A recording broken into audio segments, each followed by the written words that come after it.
सहनाववतु सहनो भुनक्तु सह वीर्यङ्करवावहै तेजस्विनावधीतमस्तु मा विद्विषावहै।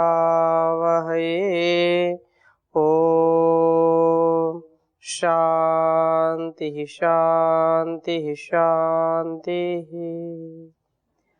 वैदिक जीवन पद्धति की इस कक्षा में आप सबका हार्दिक स्वागत है, अभिनंदन है।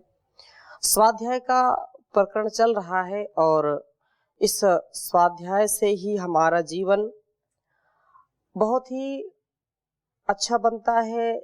जीवन के जो मुख्य बिंदु होते हैं, मुख्य जो घटक होते हैं, मुख्य जो विचारधारा होती है, जीवन जीने की जो विशेष गति और प्रगति के साथ जीने की जो कला है, वह हमारे स्वाध्याय से मिलती है हमको। तो स्वाध्यायशील, तपशील और क्षमाशील, दानशील जो व्यक्ति होते हैं, उनका जीवन और यह जगत उनके द्वारा बहुत अच्छा होता है, श्रेष्ठ बनता है। बहुत ही निष्ठा के साथ अपने दिनचर्या में, अपने स्वभाव में स्वाध्याय को स्थान देना चाहिए। और निश्चित रूप से यह बात कही है कि वेदाभ्यासो ही विप्राणाम परमम तप उच्यते ब्रह्म यज्ञ सविज्ञेयः षडंग सहितस्तु यः। क्योंकि यह वेद का पढ़ना पढ़ाना स्वाध्याय का एक विशेष अंग माना जाता है और मोक्ष शास्त्रों का यह अध्ययन स्वाध्याय हमको सही सही दिशा देता है, ठीक ठीक राह दिखाता है। तो इस श्लोक को लिखेंगे, वेदाभ्यासो हि विप्राणाम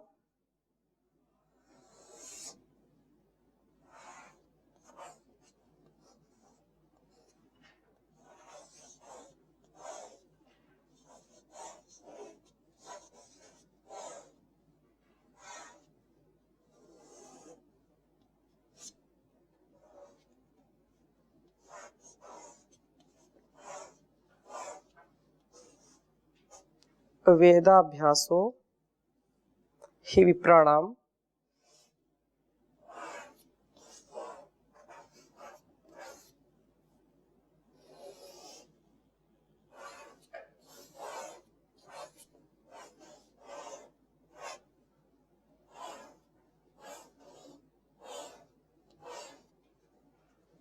विप्राणाम परमम तप उच्यते।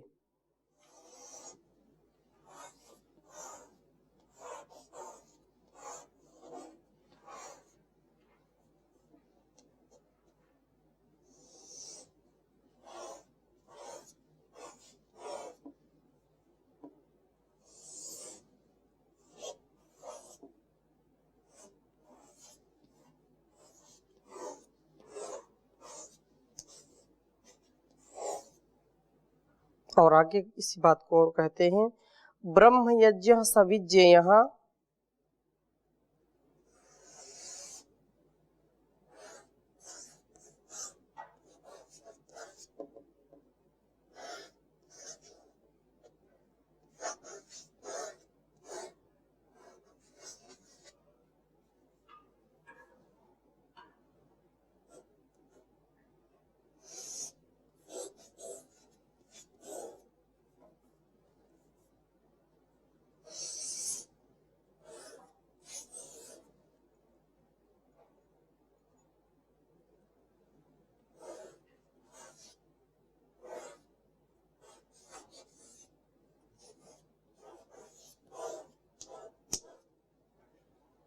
विज्ञेयः षडंग सहितस्तु यः।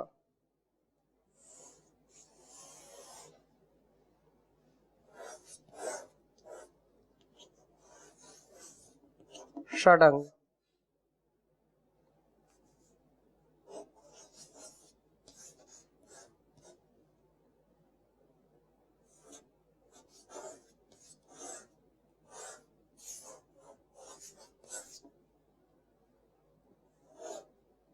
षडंग सहितस्तु यः।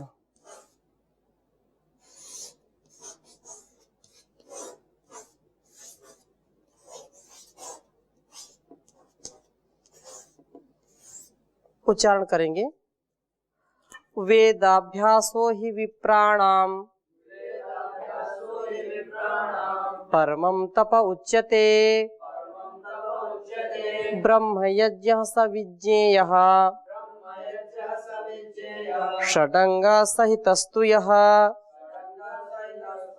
वेदाभ्यासो हि विप्राणाम परमं तप उच्यते ब्रह्म यज्ञः स विज्ञेयः षडंग सहितस्तु यः।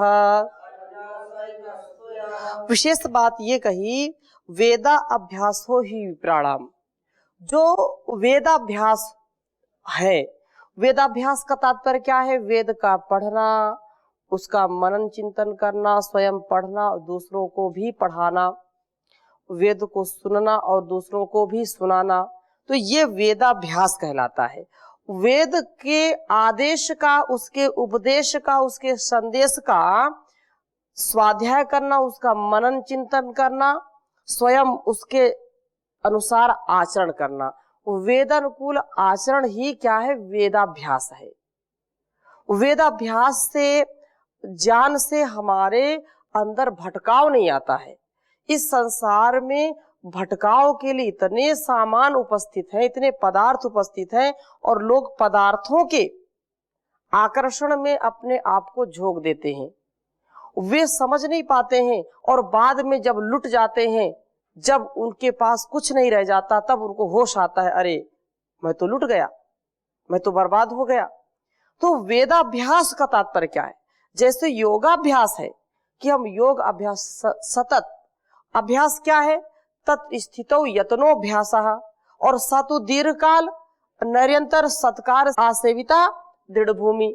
तो ऐसे ही हम वेदाभ्यास को एक क्षण के लिए भी वेद विरुद्ध आचरण ना करें, एक क्षण के लिए भी वेद का जो आदेश है उसकी अवहेलना ना करें, यही वेदाभ्यास है। और एक वेद बाहर का होता है, एक वेद अंदर का होता है। एक बाहर का, एक अंदर का। कैसे? जो परमात्मा की वाणी है वेद, वेद अपौरुषेय है। वेदों का ज्ञान पवित्र आत्मा, दिव्य आत्माओं को दिया गया, ऋषियों को दिया गया, और फिर वह बाद में कालांतर में पुस्तक के रूप में हमारे 4 वेदों का ज्ञान हमको मिलता है। तो इन चारों वेदों को एक तो हम स्थूल रूप में हम देखते हैं पुस्तक के रूप में, एक वेद ये हो गया। दूसरा वेद ये है कि जो कुछ भी हमने धर्म अध्यात्म सीखा है, जाना है, जो हमारे अंदर संस्कार है, जो विचार है, उनमें जो हमारे लिए आत्म कल्याण के लिए और इस जगत के कल्याण के लिए, जगत आत्म मोक्षार्थम जगत हिताय च, जगत के कल्याण के लिए और इसकी मोक्ष के लिए जो कुछ भी हमारे अंदर प्रेरणाएं उठती हैं, जो कुछ भी हम अच्छे विचार करते हैं और अच्छे विचारों को हम आचरण में लाएं, ये वेदाभ्यास है। एक तो हम चारों वेदों को पढ़ें, सुने, समझें, जानें और तद अनुसार आचरण करें, और एक अंदर का वेद ये है कि जितना पढ़ा सुना जाना उसके बाद वैसा आचरण करना, और उससे फिर अंतःकरण में जो परमात्मा की प्रेरणाएं बार बार उठती हैं, ये काम करना, ये काम नहीं करना, ऐसा रहना, ऐसा नहीं रहना, तो ये आत्मा सत्य असत्य को जानने वाला है।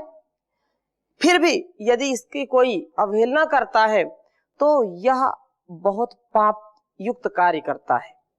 असुरिया नाम ते लोका अंधेन तमसा वृता तांस्ते प्रेत्यापि गच्छन्ति ये केचा आत्मनो जना। जो अपने आत्मा का हनन करते हैं, जो अंदर के वेद की अवहेलना करते हैं, बाहर के वेद की अवहेलना करते हैं, वे जो है मर करके आसुरी लोक को प्राप्त होते हैं।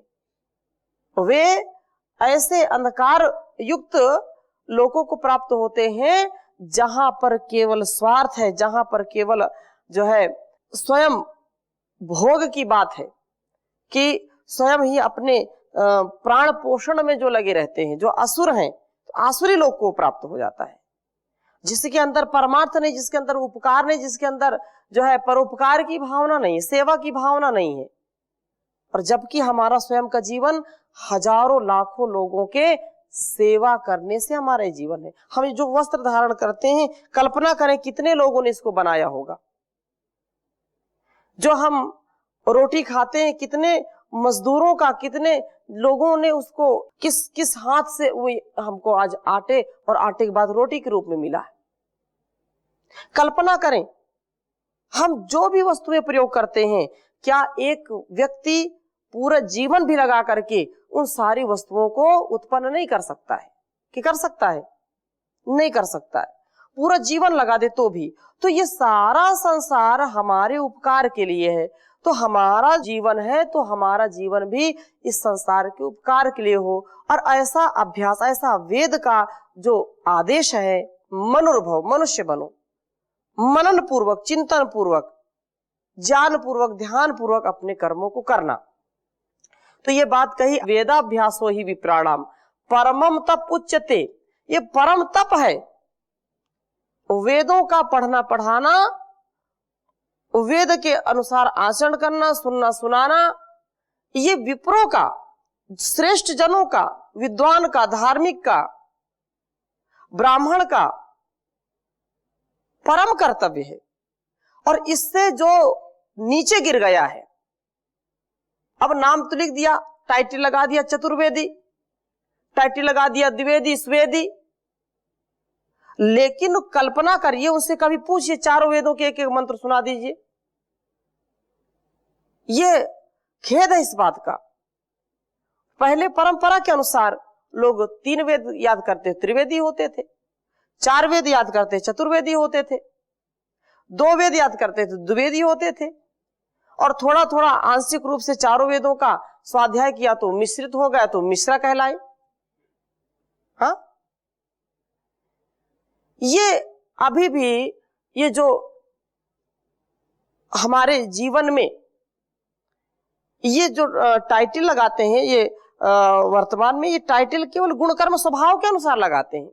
अग्निहोत्री लगा दिया, और साल में कभी भी अग्निहोत्र नहीं करते, तो ये देश रसातल में चला गया।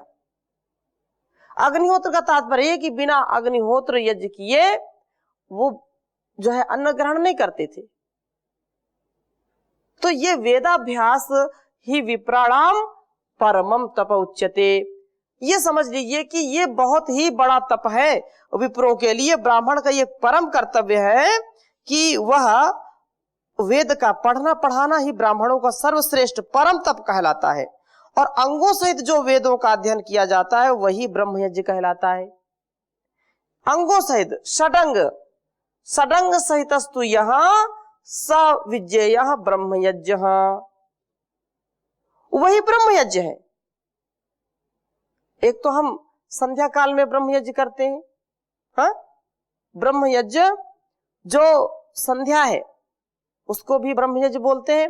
और ईश्वर के गुणों का, ईश्वर की महिमा का, ईश्वर के स्वरूप का जिसमें गुणगान हो, और उस गुणगान से हमारे अंदर के सारे विकार, सारे पाप, सारे दुर्गुण जब धुल जाते हैं तो वही सच्चा स्वाध्याय कहलाता है, वही ब्रह्मयज्ञ कहलाता है। ब्रह्मयज्ञ में क्या करते हैं आप बैठ करके आत्मचिंतन करते हैं, परमात्मा का चिंतन करते हैं, अघमर्षण मंत्र करते हैं। हाँ? तो वो जो हमसे जो ईर्ष्या द्वेष करता है, या हमसे कभी किसी से ईर्ष्या द्वेष हो गई, तो वह आपके जबड़े में हम सौंप रहे हैं, हैं? ऐसे भाव से जो हम ब्रह्मयज्ञ करते हैं, हमारे वो पापों को क्षीण करता है। तो स्वाध्याय भी हमारे पापों को क्षीण करता है, और वही वास्तव में ब्रह्मयज्ञ। षडंग जो है क्या है? शिक्षा, कल्प, निरुक्त, व्याकरण, छंद और ज्योतिष, ये षडंग 6 अंगों सहित जो इसका अध्ययन करता है, क्या है? एक तो शिक्षा, ये दूसरा क्या है? कल्प। तीसरा शिक्षा कल्प, व्याकरण और निरुक्त।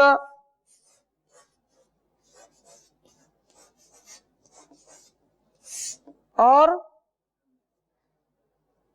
छंद हो गया और ज्योतिष। ये 6 अंग हो गए। तो षडंग, ज्योतिष, ज्योतिष, ये। अब इन 6 अंगों को शिक्षा, यही नहीं समझ में आता शिक्षा क्या है। जो सबसे पहले शिक्षा है आज कल उसको ही लोग नहीं जानते, जो कि हमारी विद्या का मूल है। मूल में ही भूल है, मूल में ही भूल है। इसलिए लोगों को चाहे बड़े बड़े प्रोफेसर हो जाए, उनको उच्चारण नहीं आता कि क्या जो है ये अक्षर का उच्चारण शुद्ध क्या होता है। तो शिक्षा में क्या है कि हम वर्णों के उच्चारण को सीखते हैं, वर्णोच्चारण शिक्षा, और उसको हम ये समझते हैं उसका प्रयत्न क्या है। आभ्यंतर है, वाय प्रयत्न है, अल्प प्राण है, महाप्राण है, घोष है, अघोष है। ये बहुत बड़ा विज्ञान है। तो शिक्षा ये प्रथम। वह शिक्षा गई जो बनाती थी मानव, वह शिक्षा गई जो बनाती थी मानव, कुशिक्षा का पाठन पठन हो रहा है, ये उत्थान है या पतन हो रहा है। तो इस पतन से यदि हमको बचना है तो ये जो वेद कहते हैं, जो ऋषि मुनि कहते हैं, उस विद्या को ग्रहण करना ही श्रेयकर है। और यह कार्य यहां से पतंजलि योगपीठ से परम पूज्य स्वामी जी महाराज के सानिध्य में चल रहा है। पुनः विश्व गुरु के पद पर विश्व, ये हमारा भारतवर्ष प्रतिष्ठित हो, इसके लिए सब पुरुषार्थ करें। तो शिक्षा कल्प, जो यज्ञ याग आदि बड़े बड़े अनुष्ठान है उनकी विद्या से ओतप्रोत होना। और व्याकरण जो आप पढ़ते हैं, पाणिनि व्याकरण, त्रिमुनि व्याकरण जिसको बोलते हैं, हाँ, तो त्रिमुनि व्याकरण को पढ़ना। बिना व्याकरण के आप संस्कृत को ठीक से नहीं समझ सकते हैं, इसलिए व्याकरण का पढ़ना परम आवश्यक है। और व्याकरण के बाद फिर निरुक्त। जब व्याकरण पढ़ लिया तो निरुक्त, निरुक्त में वेदार्थ, वेदों के अर्थ को जानने का जो रहस्य है, जो कुंजी है, वो क्या है? निरुक्त है। बिना निरुक्त के वेदों को जो हम नहीं समझ सकते, उनके अर्थों को ठीक ठीक नहीं समझ सकते हैं, इसलिए निरुक्त कहा। और छंद, अनेक छंद हैं, लौकिक छंद हैं और वैदिक छंद हैं। उन छंदों को भी हम ठीक से समझें और उसकी जो गीत जो है, गेय शैली है, उसको भी समझें। और इसके बाद ज्योतिष, ज्योतिष के नाम पर भी लोगों ने क्या बहुत ज्यादा जो है गड़बड़ कर रखी है। जो गणितीय ज्योतिष है, जो वास्तव में खगोलीय विज्ञान है, खगोल विज्ञान को हम ठीक से समझें। उस विज्ञान से हमारे ऋषियों ने बैठे बैठे ही कितनी दूरी पर क्या क्या है उसको पता लगा करके लिख दिया, जो आज के वैज्ञानिक भी नहीं कर पा रहे हैं। सैटेलाइट भेज रहे हैं, बड़े बड़े यंत्र भेज रहे हैं, फिर भी वो फेल हो रहे हैं, ठीक ठीक उनसे कोई जानकारी नहीं मिल पा रही है। कुछ जानकारी मिलती है, और जब भारतवर्ष की ओर देखते हैं कि यहाँ के ऋषि मुनि ने पहले ही लिख करके ये कैसे किया, तो आश्चर्यचकित होते हैं। तो ये सारा जो विज्ञान है, ये जब तक विप्र स्वाध्यायशील नहीं होगा, वेदाभ्यासी नहीं होगा, योगाभ्यासी नहीं होगा, जब तक जप नहीं करेगा, तप नहीं करेगा, तब तक विद्वान नहीं बन सकता है। इसलिए स्वाध्याय की बड़ी महिमा गाई है। और एक विशेष बात और क्या कही है? अनुद्वेग करम वाक्यम, बहुत अच्छा श्लोक है, इसको भी आप लिख लीजिए। कहा कि अनुद्वेग करम वाक्यम सत्यम प्रिय हितं च यत्।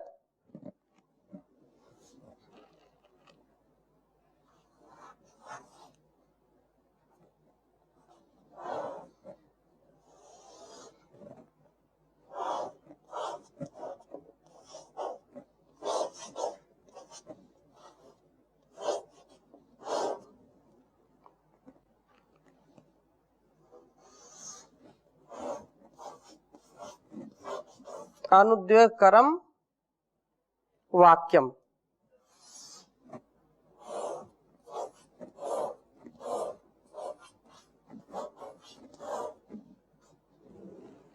सत्यम प्रिय हितं च यत्।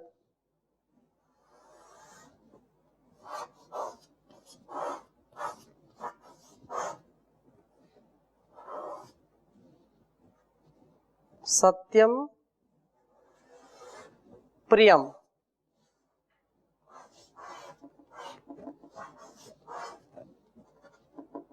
सत्यम प्रिय हितं च यत्। प्रिय हितं च यत्।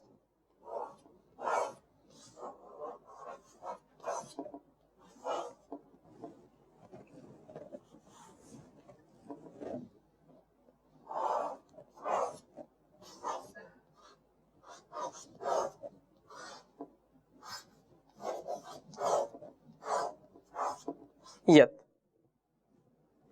और स्वाध्यायाभ्यासन चैव वाङ्मय तप उच्यते। ये तप की महिमा भी इस श्लोक को लिखा था आपने, जब तप की महिमा आई थी तो भी इसको लिखा था, और स्वाध्याय में भी इसको आप लिख लीजिए।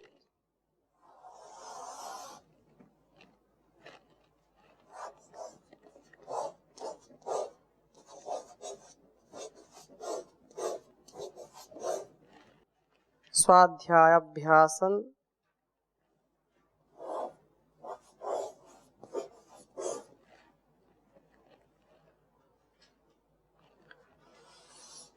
स्वाध्यायाभ्यसनं चैव। अभ्यसनं अभ्यसन अभ्यसनं चैव।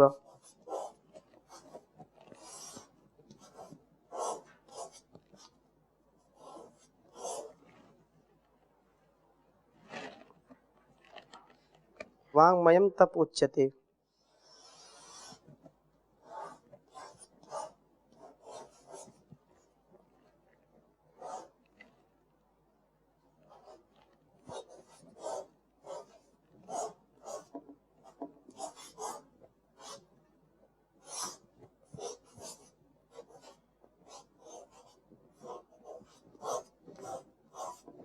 उच्यते उच्चारण करेंगे।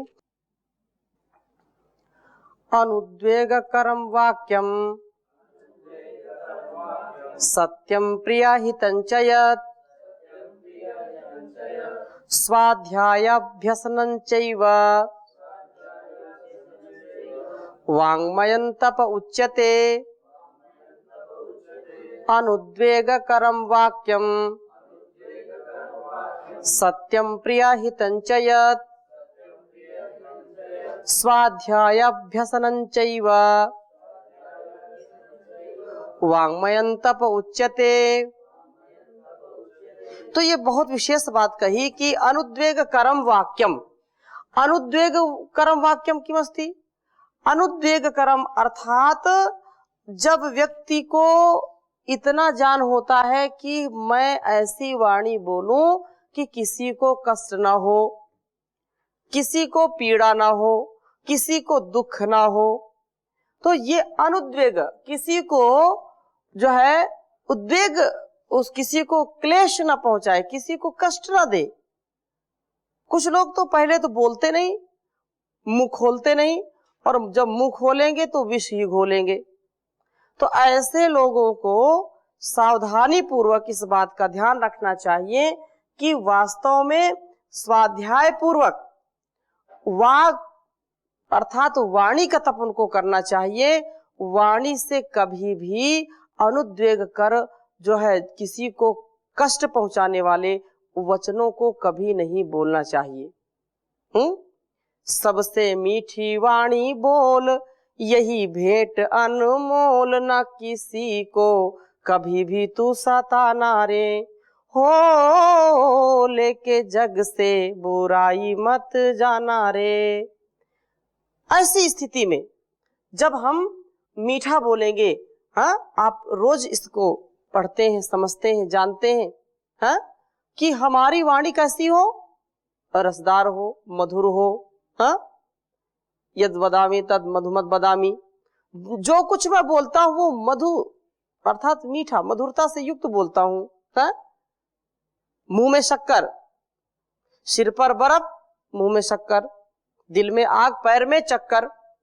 तो मुंह से हम सदा मीठा, मधुर और सत्य प्रिय कहा वाक्यम अनुद्वेगकरम वाक्यम, ऐसे वाक्य बोले जो किसी को कष्ट ना पहुंचाए। और सत्यम, ऐसा भी नहीं कि बस झूठ बोल रहे हैं और ऐसे बहुत मीठी मीठी वाणी बोल रहे हैं, ऐसा भी नहीं, मीठा भी बोलना है, सत्य भी बोलना है। तो इसलिए ये कहा कि वाक्य ऐसा सत्य से मिला हो और प्रिय हो, हितंचयत, जो हितकारी हो, किसी भी प्रकार से किसी को कष्ट पहुंचाने वाला ना हो। प्रिया हितंचयत, जो यत माने जो, प्रिय और हितंचा और हितकारी हो, प्रिय लगने वाला हो, कर्ण प्रिय हो। कानों को पीड़ा देने वाला वाक्य कभी नहीं बोलना, कानों को सुख देने वाला, कानों को जो है आनंद प्रदान करने वाले शब्दों को बोलना, ऐसे वाक्यों को बोलना। माधुर्यम अक्षरम व्यक्ति पदच्छेदस्तु सुस्वरः, ये पाठकों के गुण है कि जो कुछ बोले मधुरता से युक्त हो, और ऐसा नहीं बोलते तो इसका मतलब गड़बड़ी है। और ये जो कहा स्वाध्यायाभ्यसनं चैव वाङ्मयं तप उच्यते, स्वाध्यायाभ्यसन कहा कि हितकारी वाक्य बोलना और स्वाध्याय का नित्य अभ्यास करना। स्वाध्यायाभ्यसनं चैव, स्वाध्याय का अभ्यसन हो, स्वाध्याय रूपी जो है अभ्यसन माने ऐसी आदत हो, ऐसा स्वभाव हो कि स्वाध्याय के बिना व्यक्ति रह ना सके। यह स्वभाव उसको उन्नत बनाता है। इसलिए बड़ी उन्नत बात कही कि स्वाध्याय अभ्यसनं चैव वाङ्मयं तप उच्यते। ये वाक का तप है, वाणी का तप है। और ऐसी वाणी हम बोलेंगे तो निस्संदेह वाणी के इन कर्मों को जो है वाङ्मय तप कहलाता है। ये ऐसा अभ्यास हम जब पढ़ेंगे, कैसे बोलना कैसे नहीं बोलना, बड़ों से कैसे बोलना, छोटों से कैसे बोलना, बराबर वालों से कैसे बोलना, गुस्सा कोई व्यक्ति हमारे ऊपर कर रहा तो उससे कैसे व्यवहार करना, इससे अनेक प्रकार की परेशानियां हमारी दूर हो जाती हैं। तो आज के इस स्वाध्याय को यहीं पर विराम देते हैं। शेष चर्चा हम अगली कक्षा में करेंगे। ओम शांति शांति शांति।